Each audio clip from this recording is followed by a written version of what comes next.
Muy buenas tardes.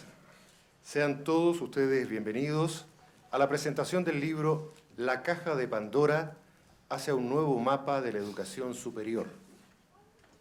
El texto que presentamos a continuación forma parte de un proyecto que surge desde la Facultad de Gobierno de la Universidad del Desarrollo y fue concebido como una actividad de investigación vinculada a su Centro de Políticas Públicas y a su Magíster de Políticas Educativas. Este libro, además, contó con el patrocinio del Centro de Políticas Comparadas de la Universidad Diego Portales y de la Cátedra de Políticas Comparadas de Educación Superior de la UNESCO.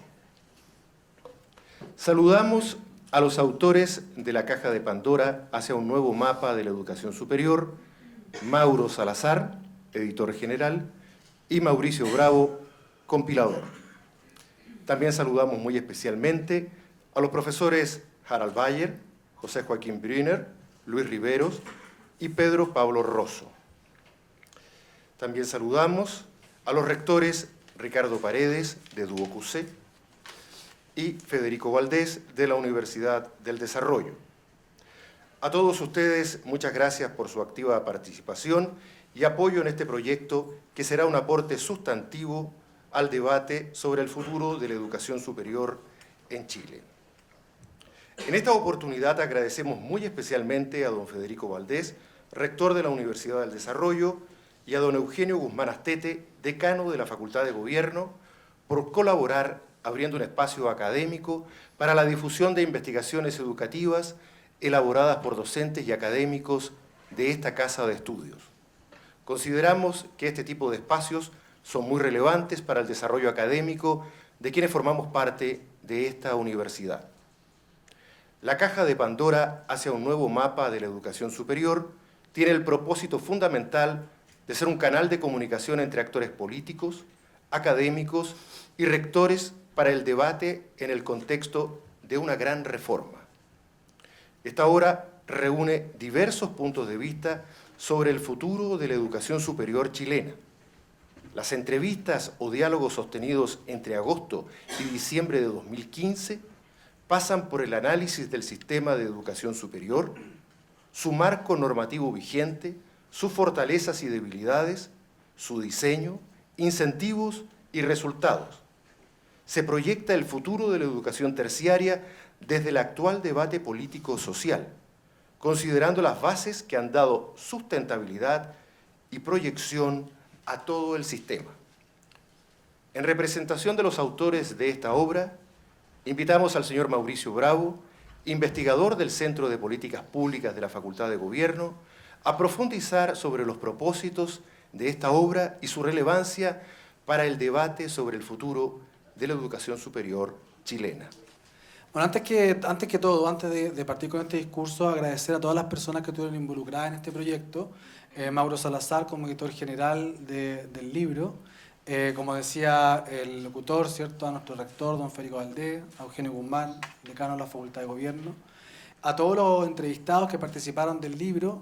También muchas gracias en especial a don José Joaquín Brunner, que nos apoyó durante todo el proceso, no solamente como entrevistado, sino que además nos dio sugerencias, ciertos puntos de vista durante todo este periodo del desarrollo del libro, que duró casi un año. Estuvimos en permanente contacto, y también don Luis Rivero, a quien a través de Mauro siempre estuvimos pidiendo alguna orientación, alguna sugerencia sobre el libro que estábamos desarrollando. Así que a ambos muchas gracias. Bueno, también dar gracias, digamos, a todas las personas que están aquí presentes, en especial a mi señora Margarita y mis dos hijas que están acá, Laura y Rocío, que vienen a acompañar al Papa hoy día. Me olvidé de alguien muy importante también, Miriam Maluenda, de la imprenta Salesiano, con la cual pasamos por muchos problemas y o sea, con muchas cosas que pasan durante el transcurso en el cual uno escribe un libro, y Miriam siempre nos apoyó, nos sugirió, y siempre estuvo dispuesta a resolver todas las cosas que demandan un proyecto como este.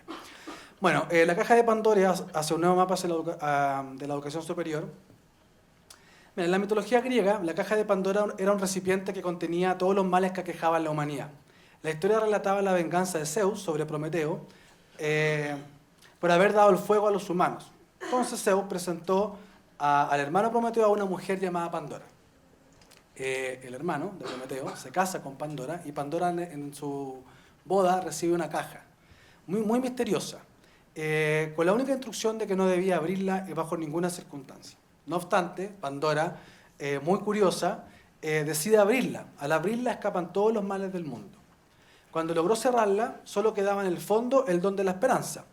De ahí viene el lema o la expresión que dice: la esperanza es lo último que se pierde.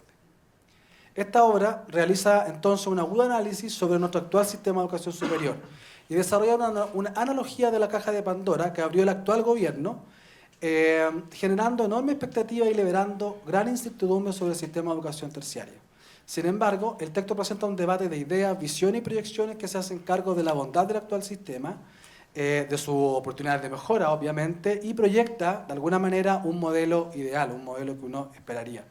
Al igual que en la mitología griega, esta compilación de entrevistas da cuenta de una esperanza que aún está viva y de que es posible construir un modelo de educación superior sin generar desincentivo de política pública.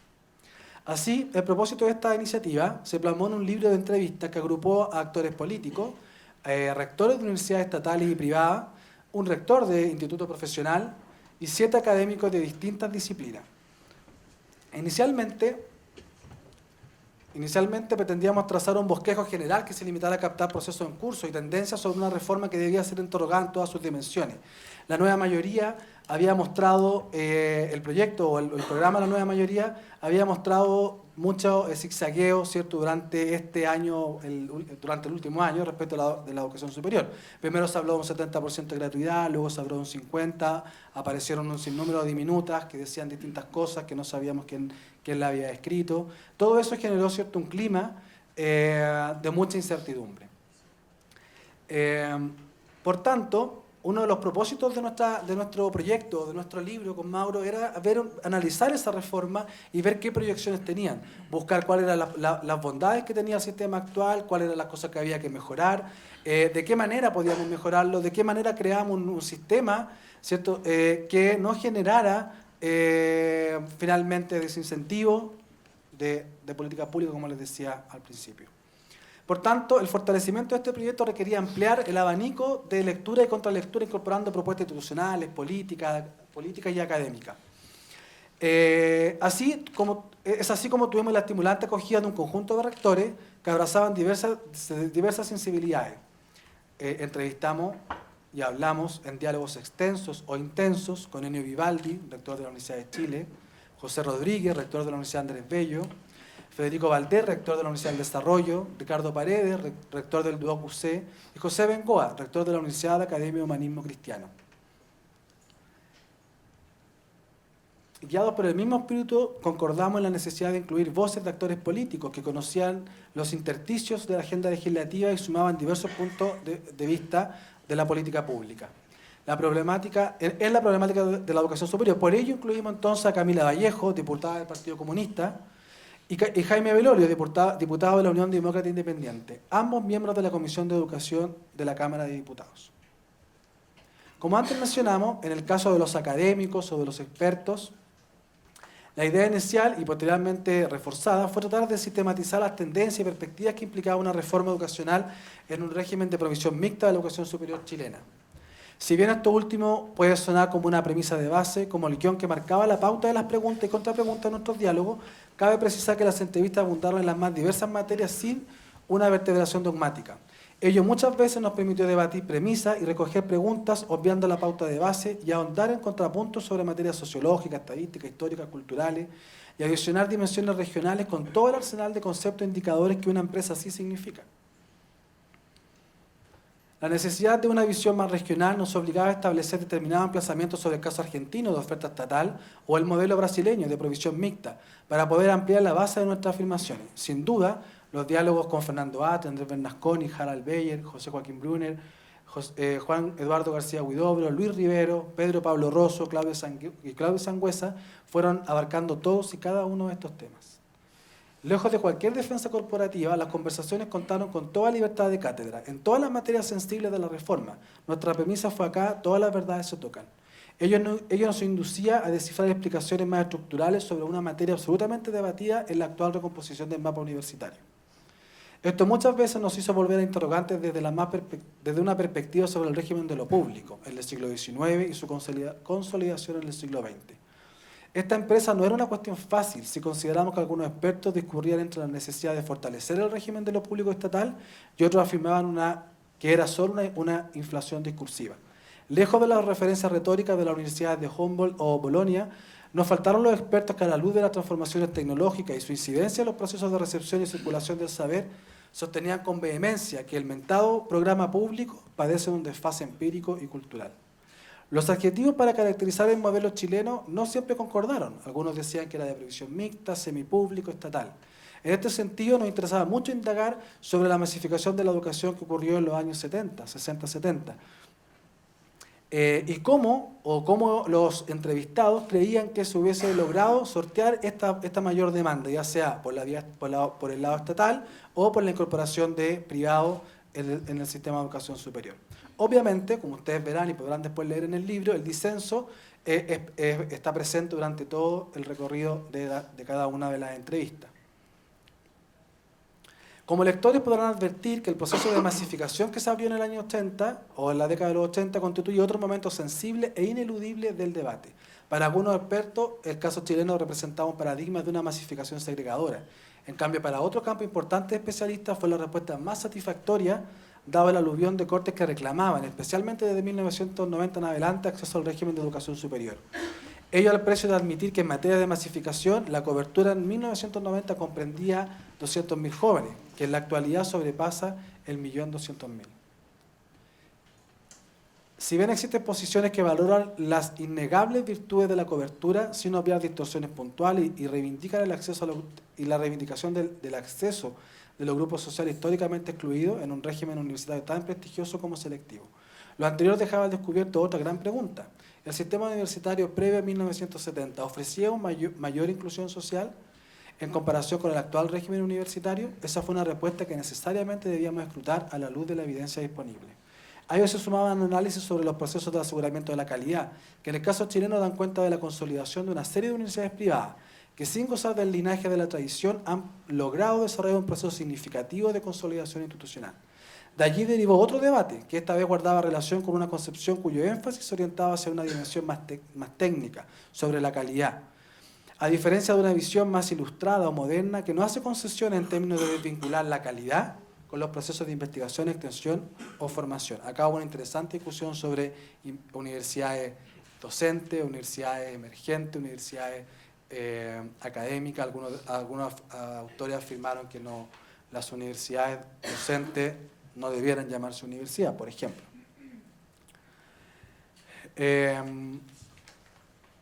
Bueno, en un registro más coyuntural también abordamos temas políticos. Hablamos sobre la propiedad, la composición societaria, el gobierno universitario, la gratuidad universal, versus la focalización, un tema que discutimos bastante. El sistema de becas, el sistema de crédito, el lucro, el aseguramiento de la calidad, la cobertura, la masificación. Todos estos temas dan lugar a una constelación de miradas que muchas veces coincidían en algunas materias, pero que también se generaba disenso. Discutimos bastante sobre el movimiento del 2011, qué lo explicaba, por qué los alumnos salieron a las calles en manera tan importante el año 2011, qué reclamaban, qué buscaban. Algunos decían que buscaban menos mercado, que estaban en contra del mercado, que buscaban mayor acceso a la educación superior vía reducción de los aranceles, pero en cambio otros decían que más bien el discurso del malestar tenía que ver con jóvenes que reclamaban ingresar mucho más rápido al mercado. Discusión bastante interesante. Bueno, hasta aquí hemos mantenido exprofeso, ¿cierto?, el anonimato de las tesis que cada uno de los autores puso en circulación en este libro de entrevista. con intereses diversos, no pocas veces antagónicas, pero creemos que es tarea de ustedes, de los lectores, descifrar las premisas y contrapuntos de cada conversación y establecer las conclusiones libres que comprende todo proceso de lectura. No obstante, una vez analizadas las entrevistas a la luz de la evidencia empírica y el álgido debate técnico-político, observamos que hay un cierto grupo, digamos, que está a favor de la educación universitaria estatal, que está por superponer intereses más bien corporativos por sobre sólidos estándares de calidad en el marco donde el Mineduc ha funcionado con un exceso de dirigentes estudiantiles. Los zigzagueos constantes del gobierno en relación con la gratuidad ratificarían la tesis antes expuesta. En este contexto, los argumentos relativos a la universidad perteneciente al CRUCH como garante de calidad académica no son suficientes a la luz de los diálogos sostenidos, quedando en evidencia que algunas de sus instituciones, por diversos motivos, no han mostrado niveles de excelencia, siendo superadas por planteles privados con mayor grado de innovación, desarrollo e investigación. Esta visión desconocería el inminente aporte de las instituciones privadas a la modernización de los últimos 20 años, no solo en el ámbito de la cobertura, que ya lo sabemos, sino también en la inclusión y en la democratización del saber. Si bien estas podrían ser algunas claves de lectura de este libro, que este libro presenta como un aporte al debate en desarrollo, que seguramente será motivo de nuevas discusiones académicas y controversias ciudadanas durante el año en curso, dejamos a ustedes la tarea de leer, analizar, comparar las visiones que cada uno de los entrevistados dio en el libro que ustedes acá van a poder acceder. Por último, a la entrada del salón, no sé si se dieron cuenta, pero había una pequeña caja cerrada. Esa es nuestra moderna caja de Pandora, que no contiene los males de la humanidad, no se asusten, sino que es la voz de nuestros entrevistados. Ninguno de ustedes cometió el error de Pandora, no se atrevieron, nadie abrió esa caja. Al salir de esta presentación, sin temor al apocalipsis griego, pueden dejar que el azar les deje una reflexión sobre el presente, sobre el pasado, presente y futuro de la educación superior, y los invito a leer este libro, La caja de Pandora, hacia un nuevo mapa de la educación superior. Muchas gracias.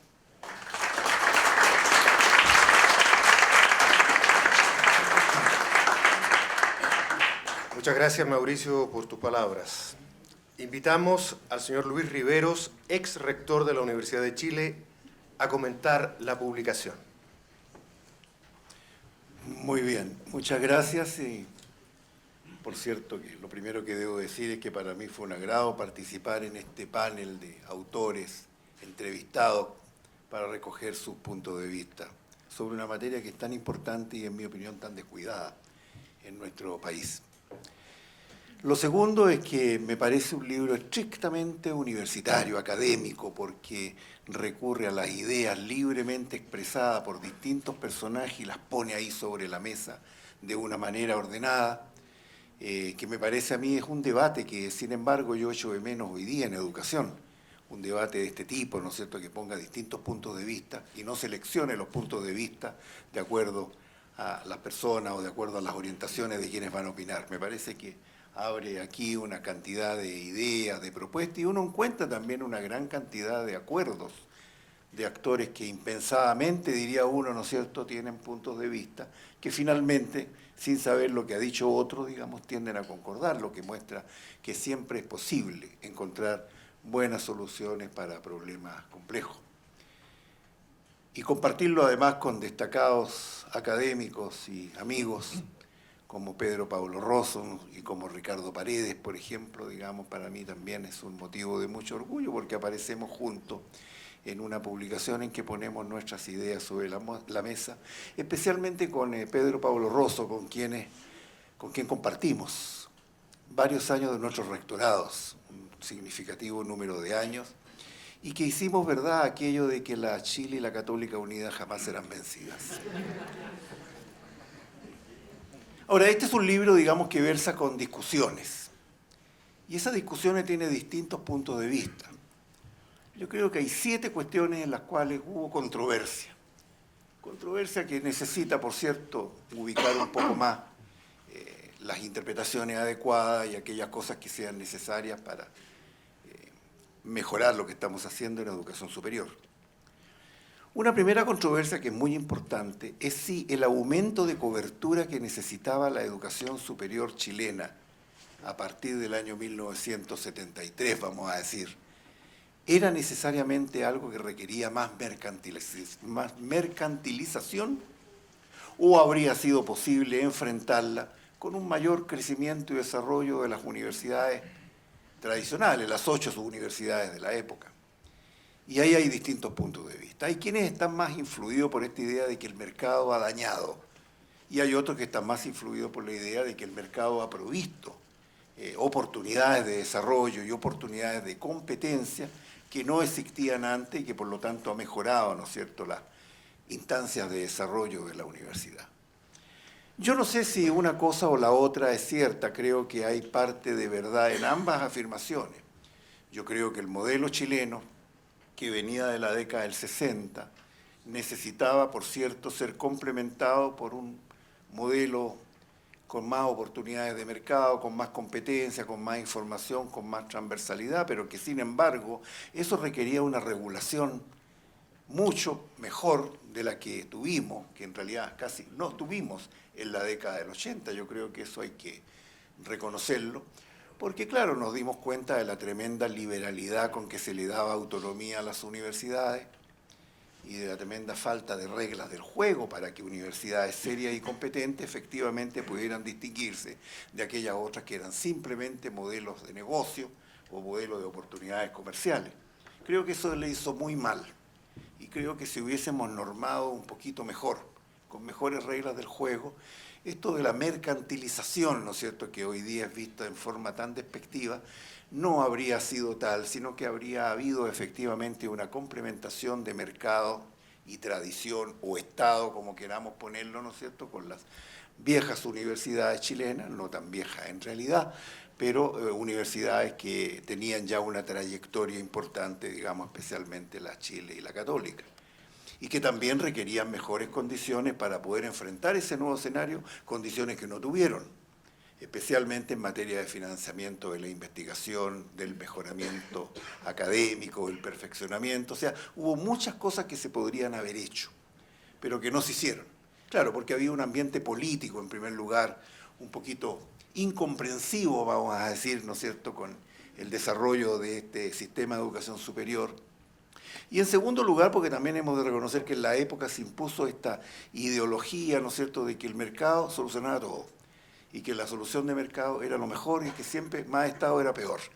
Y evidentemente eso, ¿no es cierto?, que imbuyó al mundo, ¿no es cierto?, también tuvo en Chile una tremenda penetración y eso también contaminó un poco el desarrollo de aquello que era tan necesario, que era proveer más oportunidades. Pero en fin, ahí hay una controversia abierta todavía que necesita respuestas distintas. Lo mismo, ¿no es cierto?, respecto al tema del lucro y la calidad. Yo creo que tiende a haber un acuerdo en términos de que, y algunos no se atreven a explicitarlo así, pero el lucro no tiene necesariamente una correlación, vamos a decir, ¿no es cierto?, negativa con la calidad. Hay universidades que hacen lucro y que son de alta calidad, hay universidades que no hacen lucro en el mundo, me refiero, y que, ¿no es cierto?, son también de muy baja calidad. Entonces, claro, ahí hemos de reconocer también de que falló una regla. Yo no sé por qué en realidad.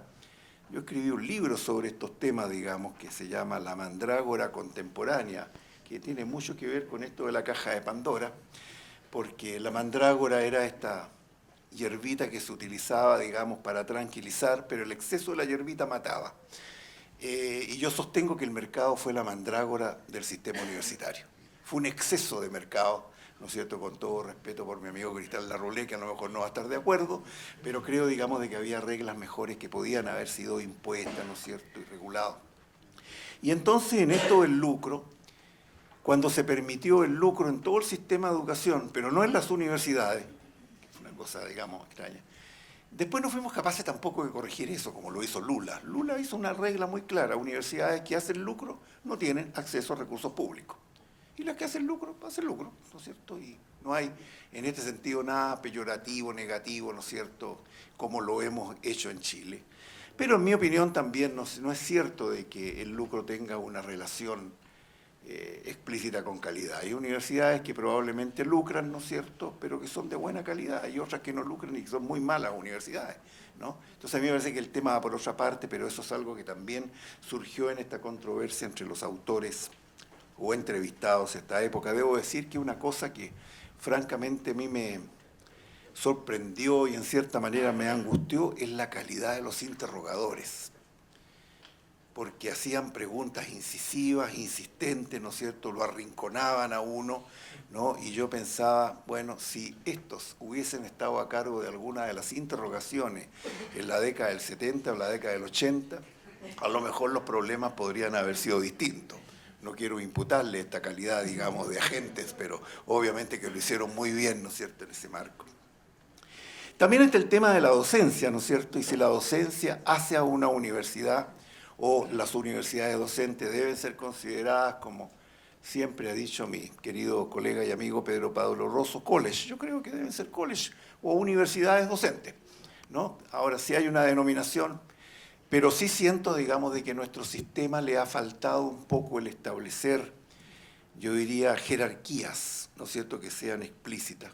Como lo es en Estados Unidos. En Estados Unidos las universidades de investigación se llaman universidades complejas y son una categoría de universidad que están organizadas y que tienen, por supuesto, sus propios mecanismos de diálogo con el Estado y con la sociedad. Y otras que no lo son, ¿no es cierto?, son universidades que son parcialmente complejas.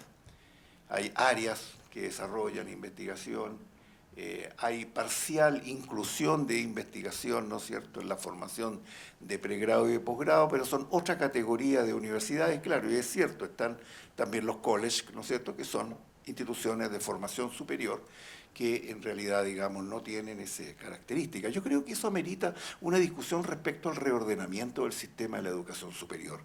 Eso es algo que también se mencionó en esta controversia, ¿no es cierto?, que tenía que ver un poco con la organización.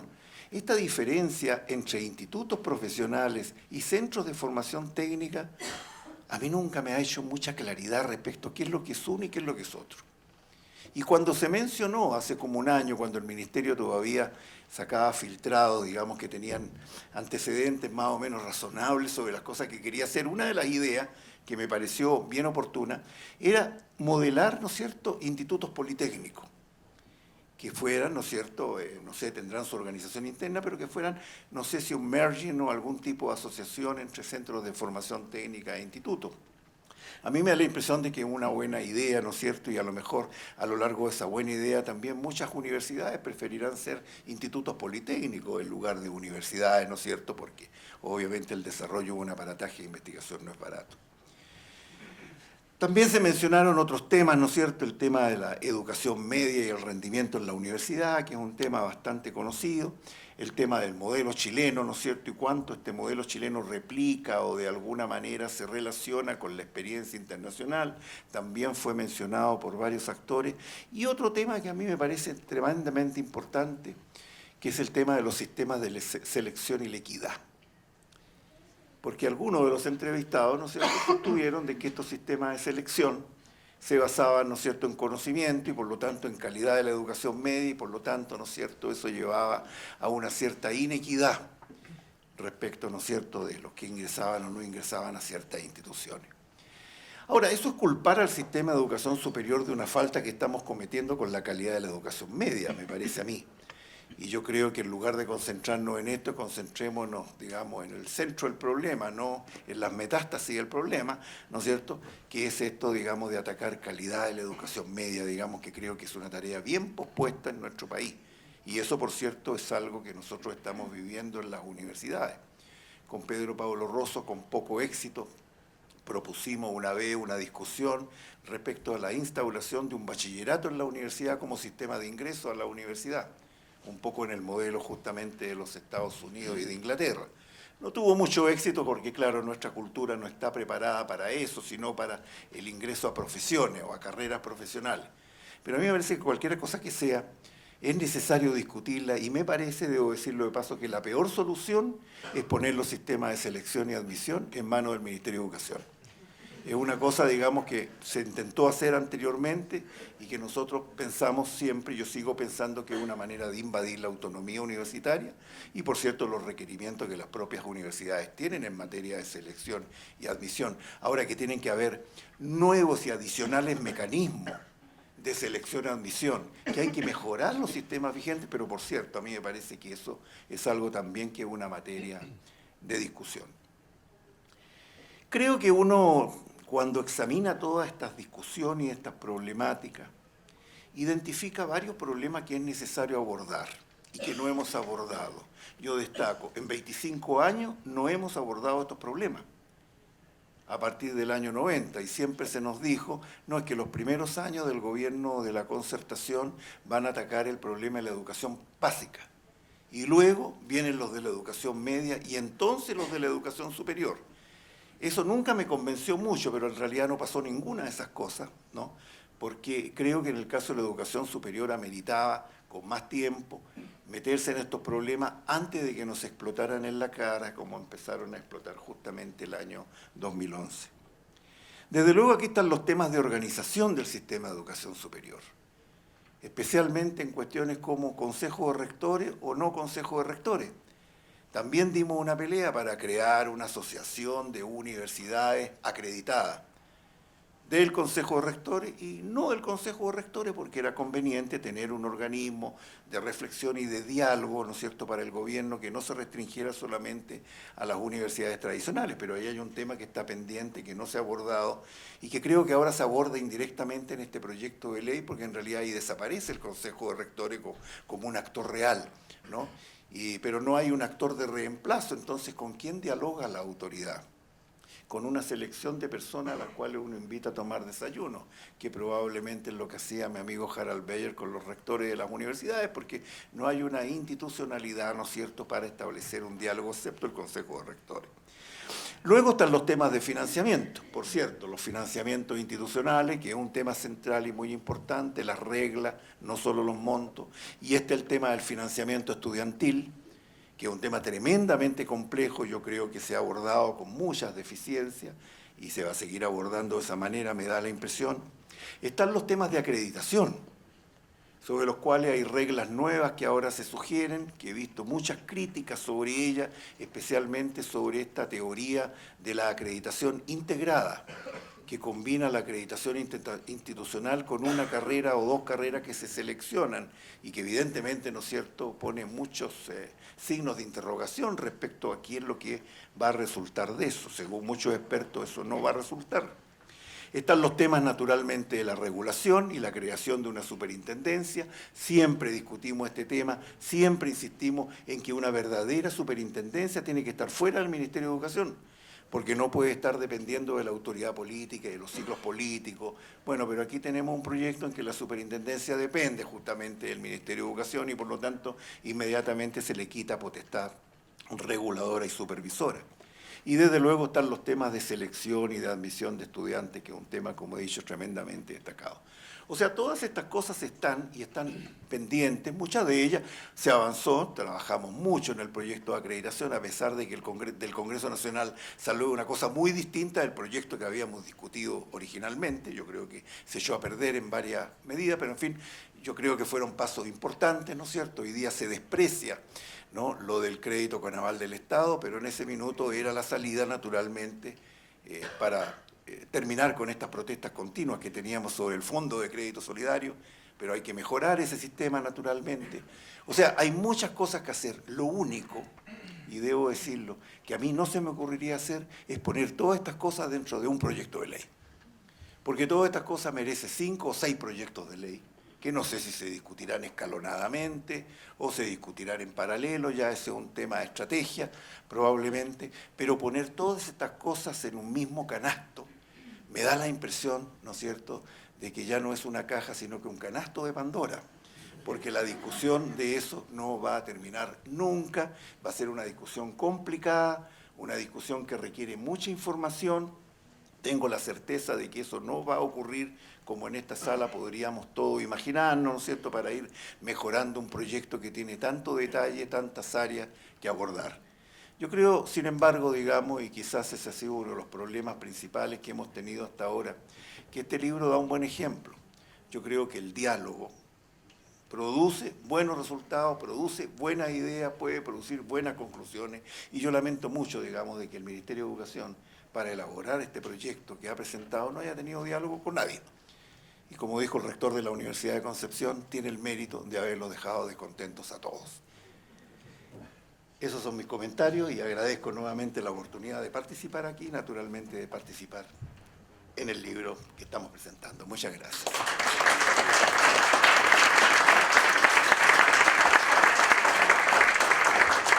Muchas gracias, profesor Riveros, por sus palabras. Del mismo modo, invitamos al señor José Joaquín Brunner, director del doctorado en Educación Superior de la Universidad Diego Portales, a dar opiniones sobre el libro. Bueno, muchas gracias. Muy buenas tardes. 3 breves comentarios. Uno a la oportunidad de este libro, otro a su forma y otro al contenido. Respecto de la oportunidad, en realidad, si alguien calculó demasiado bien. O sea, que este libro apareciera en este momento, no solamente por el debate nacional que nos tiene muy capturado a todos. En realidad, si uno mira el debate internacional sobre sistemas de educación superior, y yo tengo la suerte de estar visitando permanentemente distintos países para justamente o bien discutir o bien evaluar políticas y sistemas de educación superior, uno verá que en realidad buena parte de lo que este libro tiene como objeto de las entrevistas y de la discusión son temas que están hoy día muy comúnmente en la agenda de discusión de los sistemas y de las políticas públicas en el campo de la educación superior. Temas de la gobernanza es una cosa que se está discutiendo, cómo después de la masificación tan acelerada de estos sistemas, no solamente en Chile, sino que en América Latina en su conjunto, en buena parte de los países asiáticos, de otra forma también en los países ex Unión Soviética, etcétera, cómo se gobiernan en estas nuevas condiciones de masificación o universalización en realidad de los sistemas de educación superior y de crecientes costos que los gobiernos encuentran cada vez más dificultades para financiar. Cómo se organiza la economía política y la gobernanza de estos sistemas es un tema que aparece muy discutido en el libro y que efectivamente está en la discusión general.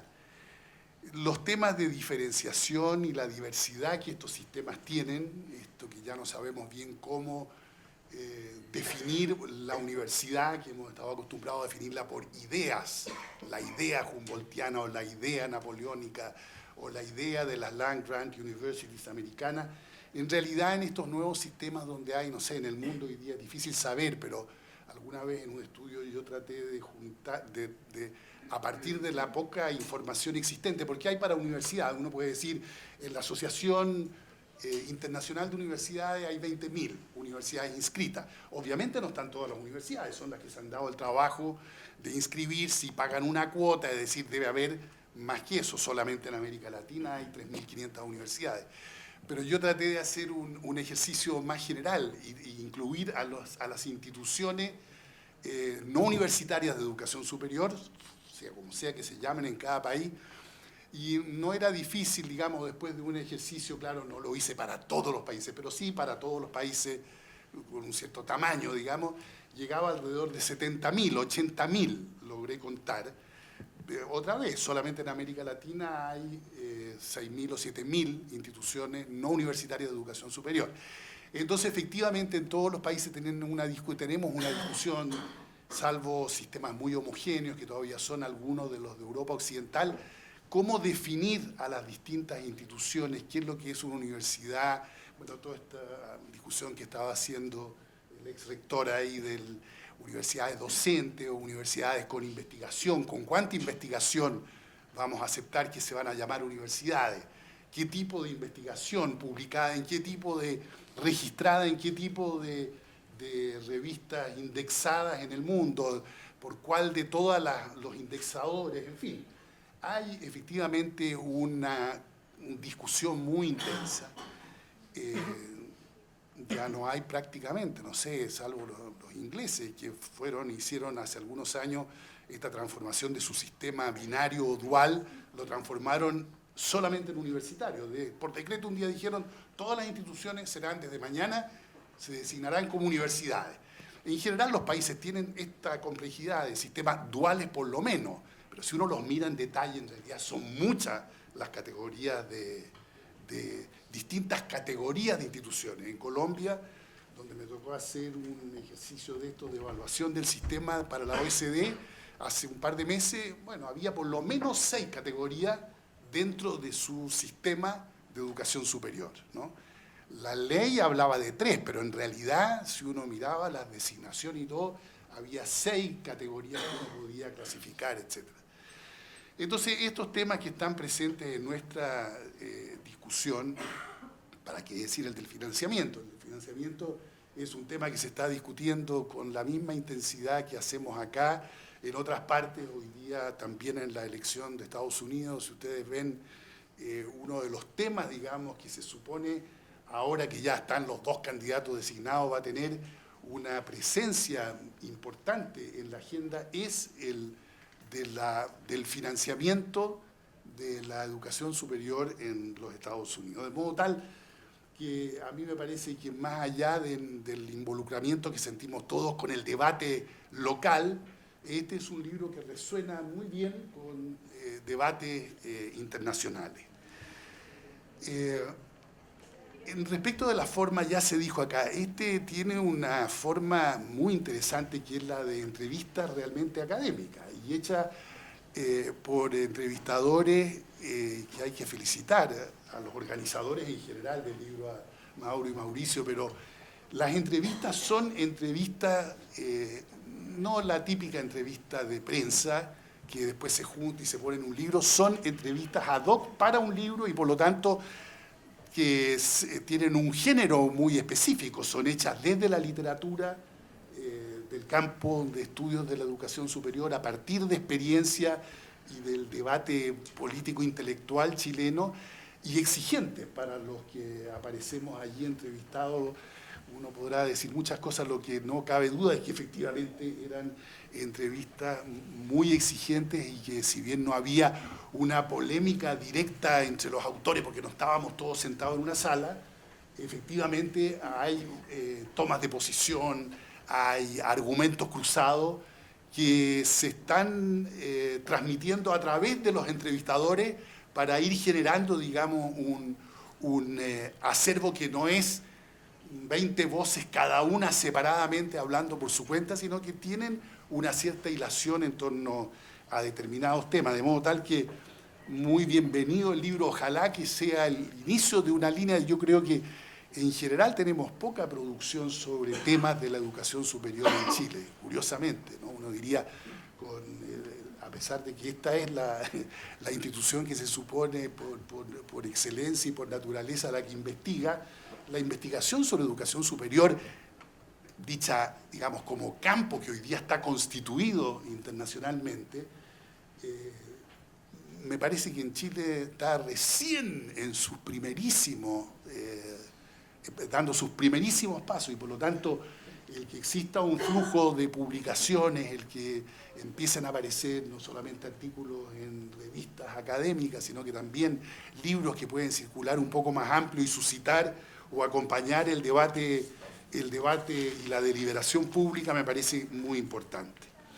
Y por último, respecto del contenido, bueno, qué duda cabe, cuando tú introdujiste, Mauricio, decía, y vamos a escuchar ahora, creo que decías tú, a los representantes de los autores. No, en realidad aquí no puede haber representación posible, porque en realidad esta es una gran discusión en la que está presente en el libro, y lo único que uno puede decir como tema general es decir, mire, casi ninguna de las tensiones que tiene el sistema y que estamos abocados a ella nacionalmente, pero dentro de un debate que es bastante más internacional, bueno, esas están. O sea, si uno se le ocurre cualquiera de las tensiones que hay en la discusión, están presentes en el libro de una u otra manera, desde el diagnóstico, qué diagnóstico tenemos Y parte de la dificultad de lo que viene por delante es que efectivamente no tenemos un diagnóstico en común. Partimos de supuestos, digamos, esto que ahora llaman narrativas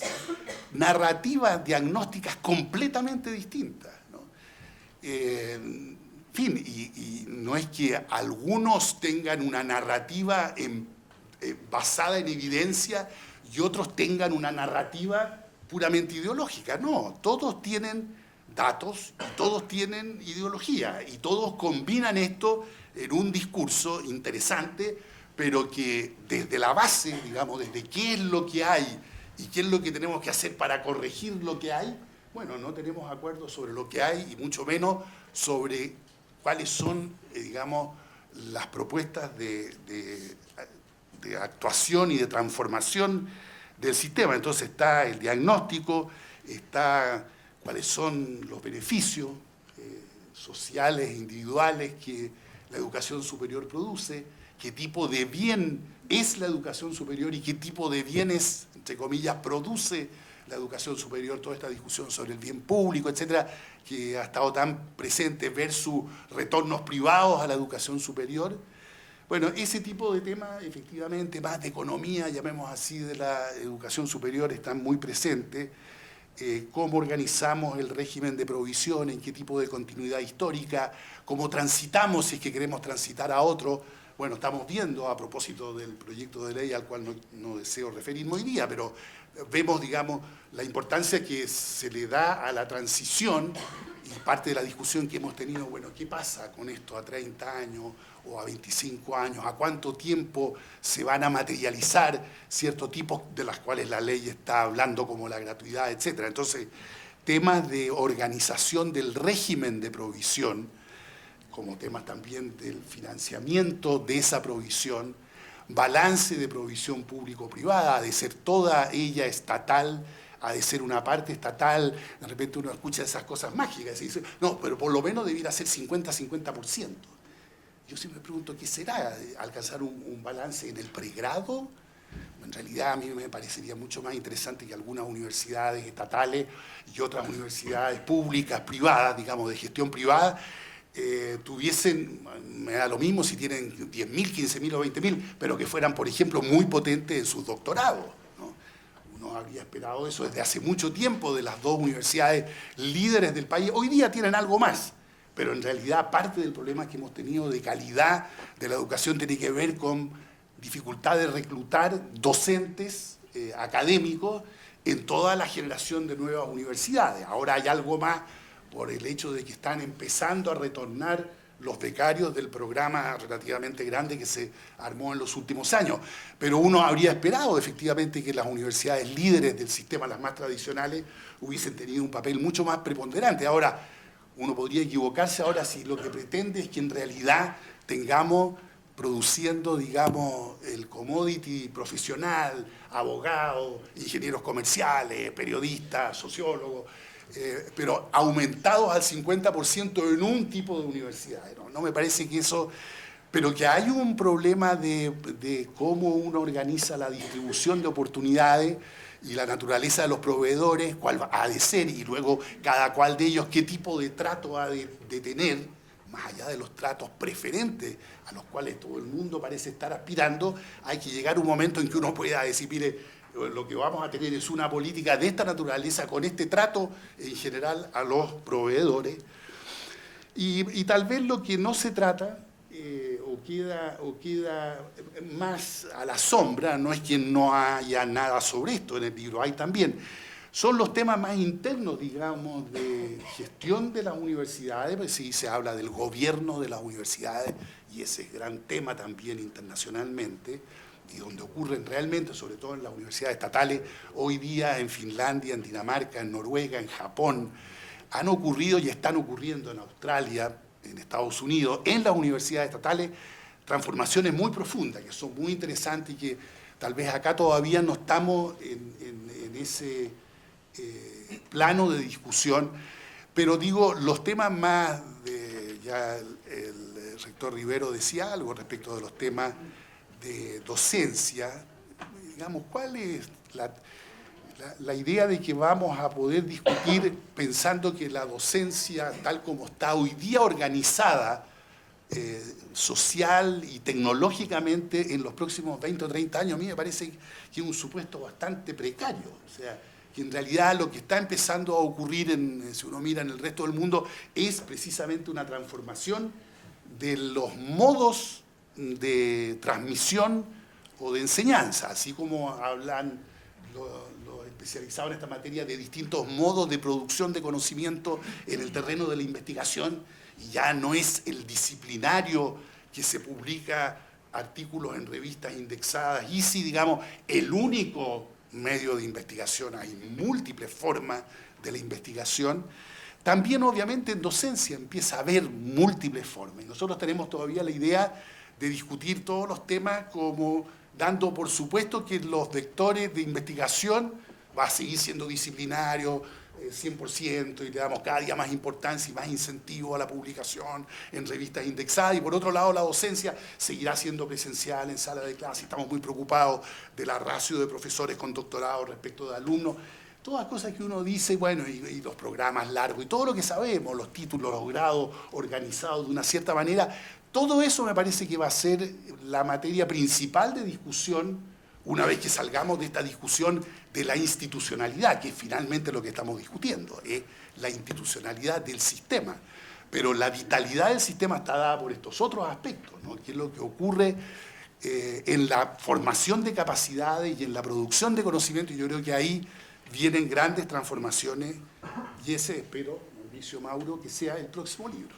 Muchas gracias.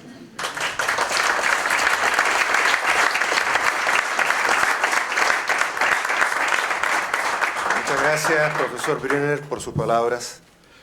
Por último, abrimos el espacio para preguntas del público sobre las temáticas abordadas en este libro en el contexto de la reforma educacional. Muchas gracias. Voy a aprovechar la oportunidad de preguntarle al profesor Brunner. Mi pregunta, bueno, y quizás a los actores del libro, es sobre el proyecto que está en curso, sobre la definición de autonomía. En el artículo 198 se deroga la autonomía y en el artículo 3 se condiciona la ley. ¿Qué les parece a ustedes al respecto de que se derogue la autonomía y se condicione a la ley, tal como se la presenta?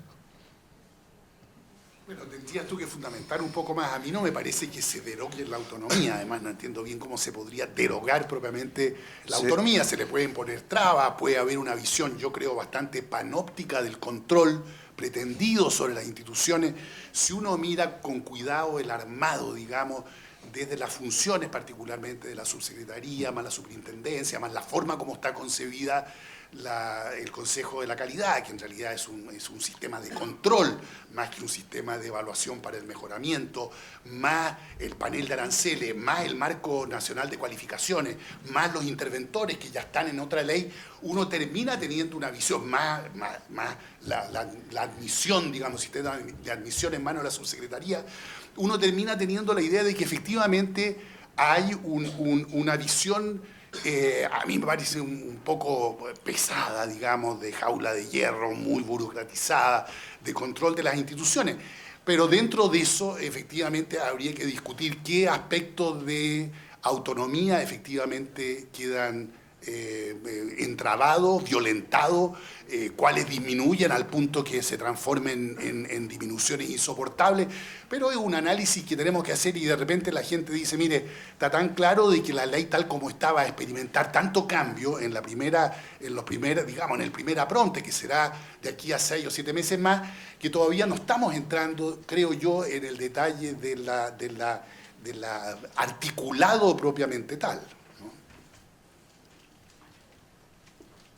Bien, ¿otra pregunta?